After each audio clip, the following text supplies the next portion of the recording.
Hey everybody, it's your man Mark. Welcome back to MD Ready. So, this is the fifth and final episode of the Home Defense series.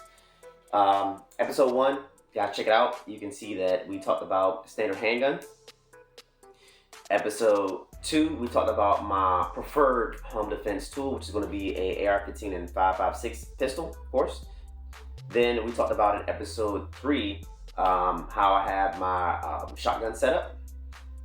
Episode 4, we talked about my primary home defense firearm, which is going to be my AR-9.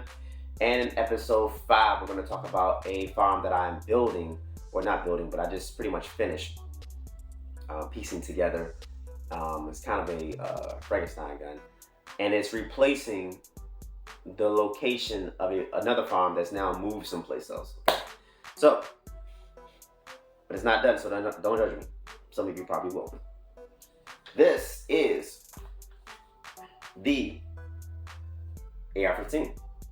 And you're like, what the hell?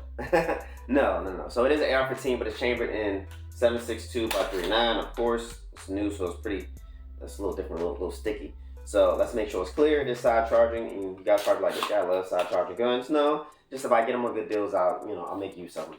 So you'll see here that I have flip-up iron sights. I have an optic. Most of my, not most, all of my home defense guns, none of them have optics on there. So this one has an optic because this was not utilized or set up to be a standard home defense firearm.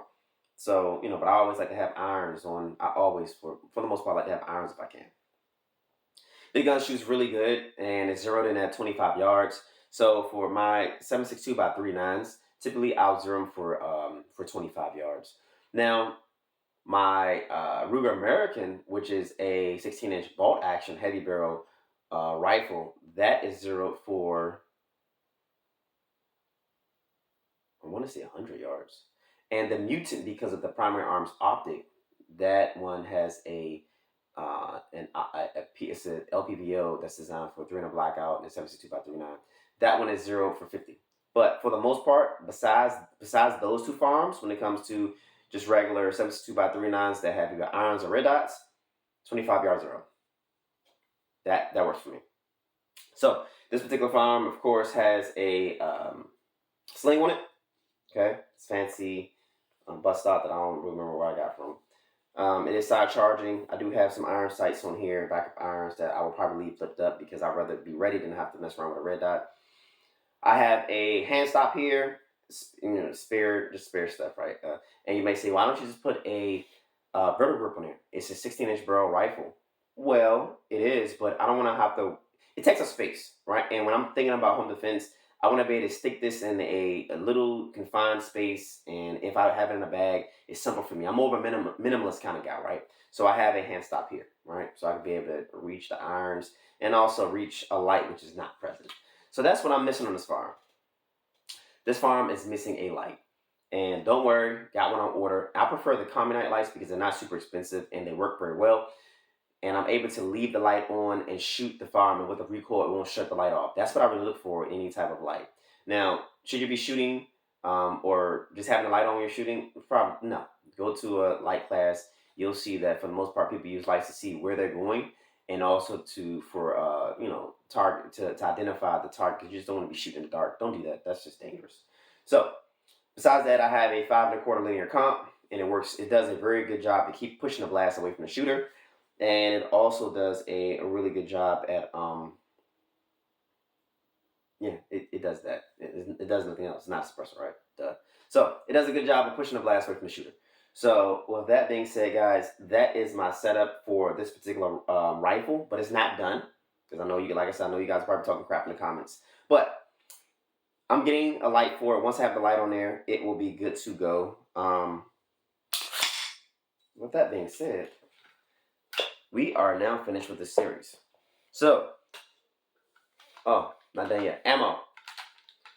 Some people like to utilize just regular ball, 123 grain, 7.62 by 3.9. My preferred ammo for any AK or AK caliber rifle pistol is going to be lead nose. Let me tell you why. I like lead nose because they mushroom well and they kind of do what, well, not kind of, but they're good for hunting game.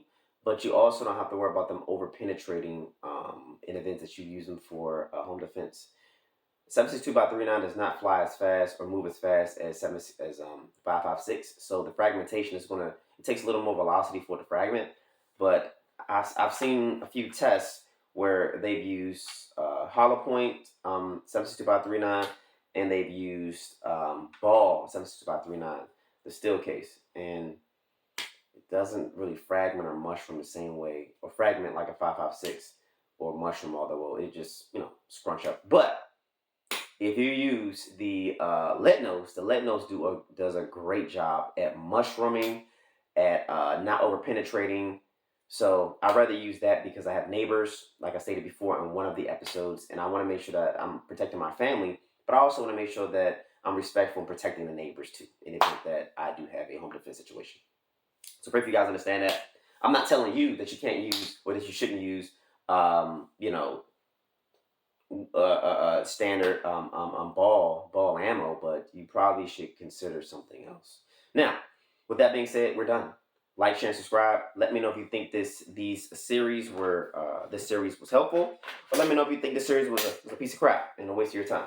In any event, I had a great time doing it, and I had a great time pulling guns out and also piecing and thinking about what and what not to utilize and use for home defense and what information I can give to the viewers. So you guys have a blessed one. Y'all take care, be safe, and make sure you hit me on Instagram at MD_ready if you have any comments, questions, concern, if you need some consultation, if you need private lessons, if you need personal protection, if you need your wear and carry HQL in Maryland, or you need a multi-state carry, hit me, contact me. If you also have suggestions for videos, do that too. God bless you guys. Have a good one.